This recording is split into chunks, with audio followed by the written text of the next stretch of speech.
Have you ever sat down on a quiet evening and carefully written out an inspiring goal on a clean white sheet of paper? You feel a surge of energy burning inside. You tell yourself, this time will be different. This time I'm going all the way. Yet, only a few weeks or sometimes just a few days pass before that fire begins to cool. The notebook is closed and tucked away in a drawer. The page is forgotten under the clutter of daily life. And then, you silently cross that goal off in your mind, comforting your ego with a familiar lie. Maybe the timing just wasn't right, or I'm too busy to do this right now. It is a weary feeling that almost all of us have experienced, the dull ache of the unfinished. Imagine a farmer who plants a precious seed in fertile soil. Every day, he goes out to the field and watches, waiting. But because his mind is filled with impatience, and because he sees no green sprouts appearing immediately, doubt begins to creep in. Doubt eats away at faith. He starts digging up the soil, uprooting the fragile seed just to check if it's actually growing underground. Tragically, it is that very lack of patience and absence of belief that forever robs a potential giant tree of its chance to provide shade. We often do the same to our own lives, don't we? We abandon the seeds of our dreams right before the moment they are about to bloom. Today, through this talk, I want to pause with you for a moment to discuss a topic that few of us want to face honestly, the concept of giving up. Throughout my years of observing and sharing life philosophies, I have recognized a heartbreaking pattern. People usually don't fail because they lack talent or intelligence. They stumble and surrender because of something much deeper. Together, we are going to peel back those layers. We will explore the real reason why you always quit, and more importantly, learn to face the naked truth you've been intentionally avoiding for so long. Looking at this isn't about self-punishment or judgment. It's about liberating yourself from an invisible loop that is imprisoning your vast potential. Imagine you are standing on the shore, looking out at the vast ocean. Two sailors set anchor on a windy afternoon. When the storm hits, the first sailor frantically looks at his torn sails and collapses on the deck in despair. He screams, blaming the sky for sending the gale and blaming the shipyard for selling him poor quality canvas. He lets go of the wheel, allowing the ship to drift and shatter against the coral reefs. Meanwhile, on another ship facing that exact same storm, the second sailor remains silent. He knows his sails aren't perfect, but his hands grip the wheel tightly. He harnesses the very power of the storm, adjusts his sails, and maneuvers through the violent waves. When dawn breaks, he has reached the harbor safely. The wind blew the same on both ships. The difference was not the circumstances. It wasn't about who had the more expensive sails. The difference eternally lies in how the sailor sets his sail. Yet, when faced with unfinished goals, what do we usually do? We choose to play the part of the first sailor. When you decide to fold that goal notebook, when you walk away from the ambitions that once kept you awake with excitement, your mind never says, I surrendered or I am lazy. No, our egos are too fragile to bear such a bitter truth. Instead, the mind weaves a sophisticated safety net. It whispers the sweetest, most rational lies into your ear. You don't have enough money for this. You don't have the right connections. You work 10 hours a day. Where would you find the time? Or your starting point is too low compared to others. We cling to a lack of resources, like a life buoy, to justify our decision to quit. Because if you quit due to a lack of money, then the fault lies with the world, the economy, or your upbringing. You become a pitiful victim of circumstances rather than a failure. And being a victim is always more comfortable than being responsible. That is the first truth you are desperately avoiding. Scarcity has never been the real barrier. It is the lie of scarcity that erodes your strength from within. I remember my younger years very clearly, before my life took a completely different turn. At 25, I was a young man struggling with endless bills. My pockets held nothing but a few spare coins. I wore cheap clothes and worked a grueling job for a salary that barely kept me alive. I carried an immense amount of frustration. I had a long list of perfect reasons to explain my poverty. I blamed the government for high taxes. I blamed my boss for not paying me more. I resented the harsh economy and blamed my parents for not leaving me a fortune to start with. Until one day, I met the great teacher of my life, Mr. Earl Schoff. I sat before him, rambling on about how everything was rigged against me, how I lacked all the essential resources to succeed. Mr. Schoff listened quietly, his eyes piercing through my shell of pride and self-pity. Then he said something so gentle that it still echoes in my mind every single day. Jim, if you want things to change, you have to change. If you want things to get better, you have to get better. Don't wish for easier circumstances. Wish for more strength. In that moment, my narrow worldview collapsed. I realized I had wasted years waiting for an external miracle, while the only miracle that could turn my life around lay dormant within me, buried under a mountain of complaints. Look at the world around you. Have you ever seen an office worker earning a few $1,000s a month, yet constantly complaining he can't start a business because he lacks capital? He bitterly compares himself to those whose families provided hundreds of thousands to open a company. He uses that comparison to justify spending his weekends at a bar or glued to a TV screen, instead of reading an economics book, learning a new skill, or building something from zero. Or a student who dreams of a great career but quits at the starting line because they don't know powerful people. They don't understand that a lack of resources is not a dead end. It is an invitation to be resourceful. Greatness was never born in luxury or perfect abundance. The image of a sculptor shows this clearly. A poor sculptor will always complain about the stone. He says the rock is too hard, the chisel is too blunt, and the light in the studio is poor. He abandons the statue halfway and blames the materials. But a master sculptor is different. Even if he holds only a cracked stone, a block of rough clay, and the most primitive tools, he works with silence and intense focus. His hands may bleed, sweat may blur his vision, but he uses his imagination to breathe life into that barren material. He turns scarcity into a masterpiece. Physical resources can be depleted, but human inner strength is infinite. When you don't have money, you must use time. When you don't have time, you must use extreme focus. When you don't have a mentor, you must let your bitter stumbles be your teacher. I used to be that young man with empty pockets and a dusty list of excuses. Until I realized that the most terrifying poverty isn't having $0 in your wallet, it's the depletion of will in your soul. You never truly lack the resources to achieve a goal. You only lack a big enough why and a deep enough commitment to dig for the resources hidden within yourself. So, the next time you are about to quit and find yourself saying, "I don't have enough," stop for a beat. Have the courage to look into the void and ask yourself, am I truly lacking, or am I just looking for a safe exit so I don't have to give my all? The moment you take total responsibility for your life, you will see physical barriers begin to dissolve. But that is only the first step of awakening, because once you stop blaming the wind and start grabbing the wheel, you will soon realize another quiet truth about long journeys, an invisible illusion that most of us carry in our luggage, only to be struck down by it when the winter of life truly arrives. When you have stopped blaming the wind and begun using your own hands to set the sail, you will be filled with hope as you weigh anchor and move forward.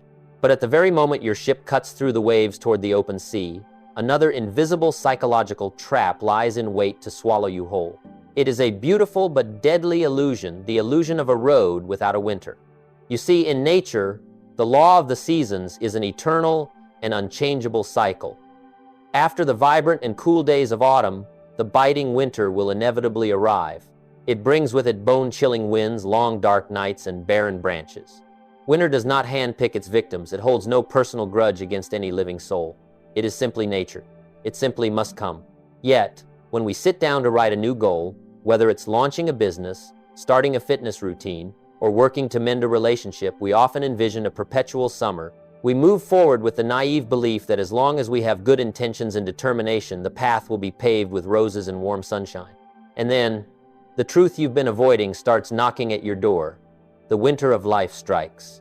It's the moment you receive a cold rejection from a client you've spent months pursuing. It's when a manager overlooks the efforts you stayed up all night to complete. It's when your bank account dwindles to a few meager dollars after a failed investment. When these winters hit, the truth is that most people feel betrayed. They react as if the universe is intentionally punishing them. They huddle in the cold of disappointment, let their hands drop, and lament. Why me? Why is everything so hard? Maybe I wasn't meant for this path. And then they quit. They quit not because the winter was too harsh, but because they never prepared their mindset to receive it. They quit because of the blind searching for a straight line success, an unblemished upward curve. I grew up on a quiet farm in Idaho. There, farmers understand winter more deeply than anyone. I used to watch my father stand before a field blanketed in white snow. He never cursed the sky. He never marched out into the blizzard, screaming for spring to return immediately. Nor did he ever throw up his hands and say, "The weather is too brutal. Maybe next year I'll quit farming." My father, like all wise farmers, knew he couldn't change the winter.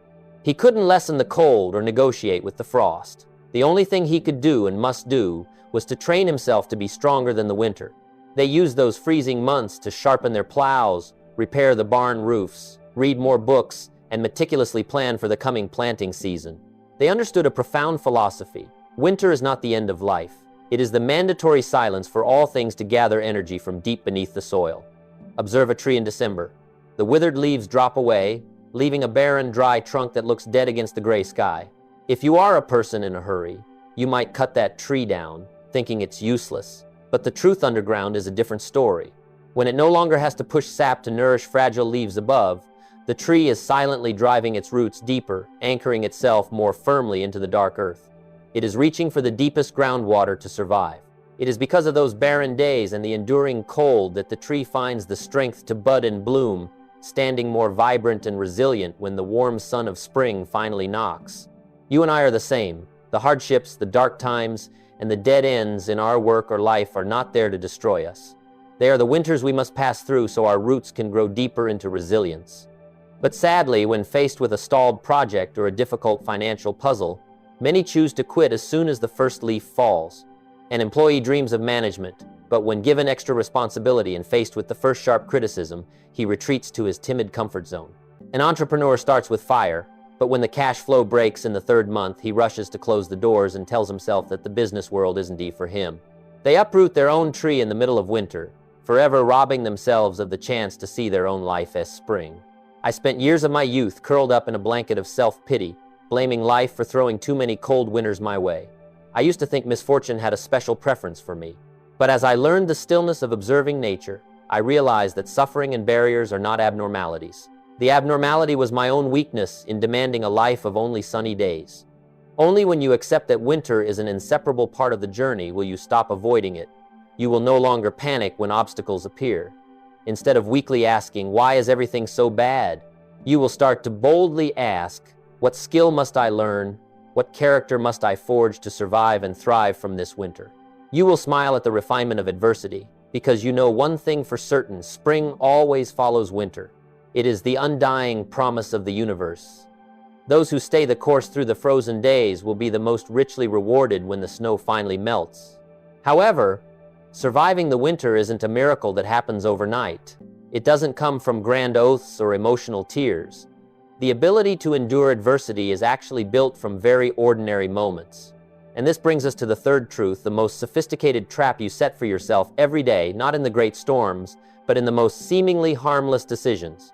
We have spoken of winter, of great storms, and of adversities that crush a person's faith. But look deeply at life. Most dreams in this world are not crushed by a single giant disaster. They don't die in a sudden blizzard or because of a massive boulder blocking the road. The truth is much quieter and far more terrifying. They die by 1,000 tiny cuts. They wither through silent, seemingly harmless compromises you allow yourself to make every day. That is the third trap, the indulgence of small decisions. Imagine an ordinary morning. You set your alarm for 5 a.m. the night before with high resolve that today is the day you start running, start that half-finished book, or start writing the plan for a new business. The alarm goes off. Darkness still shrouds the room, the air is chilly, and the bed is so incredibly warm. At that exact moment, the fiercest battle of the day begins inside your mind. You look at the clock and think, just 10 more minutes. 10 minutes of sleep won't change anything. I worked so hard yesterday. And you reach out and hit the snooze button. That act seems tiny, a trivial concession. You don't think you were giving up on your life goals. You just think you were sleeping 10 more minutes. But, my friends, the truth we always avoid lies at the very moment your finger touches that button. You aren't just delaying waking up. You are sending a powerful message to your subconscious. You are teaching your mind how to surrender. You are training yourself that your promises to yourself carry no weight, that instant comfort is always more important than long-term discipline. Giving up is never a monumental decision made in a single afternoon. Quitting is not a big explosion. It is a chronic illness nourished by the smallest indulgences. It begins when you tell yourself, "I won't read these 10 pages today. I'll catch up with 20 tomorrow." It happens when a salesperson looks at the clock at 4:55 p.m. and decides, "I'll just leave this lead for tomorrow morning." It appears when you shrug and spend $40 on a useless item instead of putting it into your investment fund as planned, justifying that a few bucks won't make me rich anyway. We are always deceived by the scale of the action. We assume a small mistake when it leads to a big consequence. But the great philosophy of life is this: how you do anything is how you do everything. Carelessness in one small decision will spread like an oil slick, contaminating your entire system of thought and identity. A person's self-esteem is never built on the applause of others. It is built solidly on the promises you keep to yourself in the dark, where no one is watching. Every time you break a promise to yourself in a small matter, your self-esteem cracks a little more. And when self-esteem collapses, giving up becomes inevitable. Think of a massive ocean liner proudly cutting through the waves. That ship is exquisitely designed to withstand the fiercest storms and conquer waves 10 meters high. It is not easily sunk by a gale. However, if there is a tiny hole in the hull, a hole that leaks only a single drop at a time, and the captain doesn't bother to fix it, thinking what is one drop of water. Day after day, drop by drop, the water silently fills the hold. The weight increases, tons of water accumulate, and then one day, that great ship slowly sinks to the bottom of the sea, not because the ocean was too fierce, but because of the complacency toward a tiny hole. Your easy decisions are the leaks in the ship of your life. Every time you break a promise to yourself, every time you choose to do a little less than your true potential, you are drilling a small hole in the bottom of your own vessel. In my 20s, I was a true expert at compromising with myself. I always had sharp, sophisticated arguments to justify my laziness. I told myself I would start practicing discipline next Monday, at the beginning of next month, or on New Year's. I let myself drift through petty pleasures, avoiding tasks that demanded effort, naively believing that my future would somehow miraculously become bright and wealthy on its own. But then, a crushing sense of disappointment woke me up. Standing in my cramped apartment, looking at the years that had slipped through my fingers, I realized a bitter truth. My life wasn't being ruined by some external tragedy. It was rotting from the inside out because of my own daily habits. I realized that discipline isn't a tuxedo you take out of the closet only for special occasions. Discipline is a muscle, and easy choices are the poison that withers that muscle every single day. When I decided to change the entire trajectory of my life, I didn't start by trying to earn $1 million overnight. I started by not hitting the snooze button on my alarm. I started by forcing myself to sit down and record my thoughts in a journal every evening, even when my eyes were heavy after a long day. Those actions were so small and silent that no one applauded me. But I knew, deep down, I was patching the holes in my ship. I was reclaiming control from the hands of the easy way. The most terrifying thing about the habit of quitting in small things is that it lulls you to sleep. It creates a false comfort zone, making you think you are doing fine until you face a truly massive challenge and discover, in a panic, that you have no internal strength left to withstand it. But we need to dig deeper. Why are we so easy on ourselves? Why do we keep creating those leaks even when we know they are sinking us? The truth is, hidden beneath the veneer of laziness or letting it slide is a much more primal fear, a fear you rarely dare to admit to the mirror. You quit early and compromise in small things because you are terrified of facing your true limits. There is a strange paradox deep within the human psyche, a dark corner so well hidden that sometimes we cannot even see it ourselves. We crave greatness, yet we are simultaneously terrified of the prospect of going to the absolute end of our effort. Have you ever wondered why a person decides to let go just as they are about to reach a major turning point? Why do we sabotage the very projects, relationships, or goals we once swore to protect at all costs? The truth you've been avoiding, the fourth and most brutal truth, is this. We quit not because the road is too hard, but because we are terrified of facing our true potential and finding it wanting. Think of a student preparing for a decisive exam. Instead of spending the final week studying day and night, he chooses to go out, watch TV, and only opens his books the night before. If he fails or gets a poor grade, he can smile and tell his friends, "Oh, it's because I didn't study. If I had actually tried, I would have been at the top." He uses his laziness and his quitting halfway as a sturdy shield to protect his fragile ego. Because if he had stayed up for weeks, giving 100% of his effort and intellect, and still failed, he would have to face a devastating reality, that his best just wasn't good enough, that he wasn't as smart or special as he had always fantasized. To protect themselves from the pain of mediocrity, people would rather quit early to preserve the beautiful title of potential. Potential is a beautiful word, but it is also a dangerous sedative. It allows you to stand at the foot of a massive mountain, fold your arms, and proudly declare to the world, "I could easily conquer that peak. I just haven't chosen to start yet." As long as you haven't set foot on the jagged cliffs, as long as you use excuses to delay and quit, you remain a champion in your own mind. But the moment you start climbing, the moment the sweat pours and your muscles scream in pain, the illusion is stripped away. I have met countless intelligent and gifted people in my travels. They are people who can draft brilliant business plans on paper, They are novelists harboring a story that could move the world. But year after year, the plan stays tucked in a drawer, and the novel forever stops at chapter 3. Every time they get close to finishing, every time their work is about to be brought into the light for the world to judge, they abruptly stop. They find 100 tiny flaws. They decide to tear it down and start over, or they simply move on to a newer, more exciting project. They are running away from the finish line. An entrepreneur starts and closes companies every 6 months as soon as the real grit of operations sets in, lulling himself with the thought that this idea wasn't good enough. The next one will be the big break. They would rather live forever in the glow of being a visionary than endure the boredom, the dryness, and the risk of being an executor. They fear that if they release their best product, their highest effort, and the world still turns away and says no, they will have nothing left to cling to. This avoidance is a silent tragedy. It slowly robs you of the chance to truly live, truly stumble, and truly grow. I remember my early days learning to speak in public. I stood before the mirror in my quiet room, my throat tight and my palms soaked in sweat. A cold, tempting voice echoed in my head. "Jim, you don't have to do this. You can turn down tomorrow's invitation. You can pretend to be sick. If you step on that stage and stutter, if the audience laughs at you, you'll never be able to hold your head high again. Just keep your image as a great salesman. Don't try to be a speaker." That was the moment I came face to face with the fear of my own limits. I wanted to quit, not because the preparation was too tiring, but because I was afraid of facing a poor version of myself under the stage lights. But then I realized, if I didn't dare to walk through that mediocrity, I would be forever imprisoned in the land of what if. The truth is, you can never expand your limits if you don't have the courage to reach out and touch them. Failure after giving your absolute best is not a death sentence for your value. It is simply a milestone telling you what you need to train next.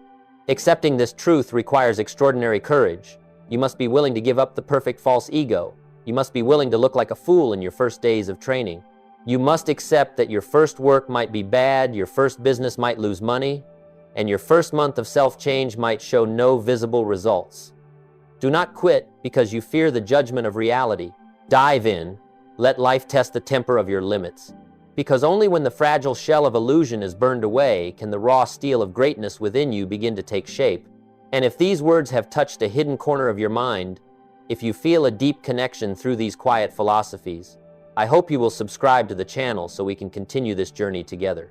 Setting out on the path of personal development was never meant to be a lonely trek, and I always cherish being a kindred spirit, helping you untangle life's knots in every upcoming video. When you have decided to stop avoiding your limits, when you are ready to shatter your safety shell and step into the real world, you will immediately find yourself at a final crossroads. A turning point with no way back, forcing you to make the harshest choice in the human experience, the choice between two kinds of eternal pain. Once you have cast aside the excuses of missing resources, once you have forged the stillness to walk through the frozen winters, once you have patched the tiny leaks of daily indulgence, and once you have bravely faced your true limits, you will arrive at a final crossroads. This is a silent intersection, unmarked by signs and undisturbed by the noise of the crowd, yet it is the place where the entire legacy of your life is decided. At this crossroads, you are forced to confront the naked, most brutal truth that humanity desperately avoids. The truth about the nature of pain. Why do we quit? Let's be honest with each other in this moment. Through every psychological layer, the most primal reason a person lets go of their goal is because they want to end the pain. When you wake up at 5 in the morning to read, your mind screams from sleep deprivation. When you decline a party to sit at your desk, your ego stings from the feeling of being left out. When you start a business and face cold rejections, your self-esteem is raw and wounded. All of these things create pain. And following an ancient survival instinct, humans always seek a way to flee from it. When you decide to quit, when you utter the words "I stop," you immediately feel a wave of relief spread through your body. The pain of the struggle vanishes. The massive weight on your shoulders seems to lift. You smile, pour yourself a drink, lean back into a soft sofa, and believe you have made a wise decision to protect yourself. But that is the cruelest lie you will ever tell yourself. The truth you are avoiding is this: life never grants you immunity from pain. You do not have the choice of whether or not you will suffer. The universe only grants you the right to choose which kind of pain you will endure. There is an eternal philosophy I have reminded myself and my students of for decades. We must all suffer one of two pains, the pain of discipline or the pain of regret. The difference is, discipline weighs ounces while regret weighs tons. Look at the invisible scales of life. The pain of discipline is what you pay in the present. It is sharp, it stings, but it is finite. It is the discomfort of an office worker who chooses to cut back on impulsive pleasures, firmly setting aside $200 a month to invest in the future instead of a luxury item. That pain is present every time he walks past a display case. It is the bone-deep exhaustion of an entrepreneur working by lamplight until 3 in the morning to keep the company's cash flow alive while his friends are deep in sleep. The pain of discipline is like an injection. It makes you wince for a moment, but it pumps strength, maturity, and a secure future into your veins. However, because they do not want to bear the few ounces of discipline, millions of people retreat. They choose to let go. And in the moment they choose that temporary comfort, they don't realize they are silently signing a loan agreement with the future. The pain does not disappear. It is merely being accumulated, compounded by the interest of time, until one day in the final years of their life it collapses upon their soul in the form of regret. Regret is a slow-acting poison. It doesn't kill you instantly. It waits until your hair has turned gray, until your legs are weary, and until you no longer have the strength or the time to turn back the clock. Years ago, I had the chance to speak with an elderly man in his late 70s. Looking into his eyes, I didn't see the peace of old age. I saw only a deep, hollow abyss of torment. He slowly told me about the opportunities he had missed, the business project he cherished, but abandoned out of fear of failure, the youthful days he squandered instead of building, and the woman he didn't have the courage to hold on to. His voice trembled, and tears rolled silently down his wrinkled cheeks. Those tears were heavy. It wasn't physical pain, it was the ultimate anguish of facing the ghost of the man he could have been. He had avoided the ounces of discipline in his youth, and now he was being crushed by the tons of irredeemable regret. In stark contrast to the tears of regret are the sweat and blood of the person who accepts the journey to the end. The one who is willing to swallow rejection, stumble and rise again, and grit their teeth through the mockery of others to protect their dream. Their pain on that journey is real, but when they stand at the peak of victory, or simply when they look back at the path they've traveled, that pain of discipline has been transformed into an eternal peace of the soul. I have tasted both kinds of pain in my life. I remember vividly the bitter, choking feeling in my chest when I was 25, realizing I had wasted my brightest years living a mediocre, drifting, and impoverished life. The pain of regret nearly strangled me then, but I also remember the burning tension of forcing myself to wake up and work, to stand on the Speaker-S platform, and to change every tiny habit to rebuild my life. And I can tell you with my very life, there is nothing more terrifying and devastating than looking in the mirror and knowing you have betrayed your own potential. So right now, when your mind is whispering and coaxing you to close the book, to turn off the screen, to give up on the goal because it is too hard to stop for a beat, look directly into the darkness and ask yourself, are you choosing to carry the ounces of discipline today, or are you preparing your shoulders to collapse under the tons of regret tomorrow? That choice, that unavoidable truth, is entirely in your hands. We have traveled a long road of awakening together, from exposing the lie of resource scarcity and shattering the illusion of a winterless path, to identifying the leaks of indulgence, facing the fear of limits, and finally, fully understanding the nature of the two kinds of pain. The process of changing the habit of quitting never begins with empty slogans. It begins right here in this quiet moment, when you stop avoiding and decide to be absolutely honest with yourself. The truth is, you lack nothing to become great. The only thing standing in your way is your mindset. When you change your thinking from within, when you change how you perceive difficulty, the entire trajectory of your external life will automatically shift. Success is not a miracle. Success is the inevitable result of consistently choosing discipline over ease. If these philosophies have touched you, if you found a missing piece for your soul in this video, please leave a like and subscribe to the Jim Rohn Treasures channel. Your companionship is the great motivation for us to continue spreading these quiet but powerful values to the world. And I hope you will share this video with someone you believe needs to hear these words right now. Before we part ways, I have a question for you, and I look forward to reading your sincere thoughts in the comments. What truth in your life are you avoiding right now? Write it down, because the moment you name the fear is the moment it begins to lose its power over you. Always remember, discipline is the bridge between goals and accomplishment. Have the courage to walk across that bridge, no matter how hard the wind blows. I truly appreciate you staying until the end of this video. I look forward to seeing you on the next legs of the journey.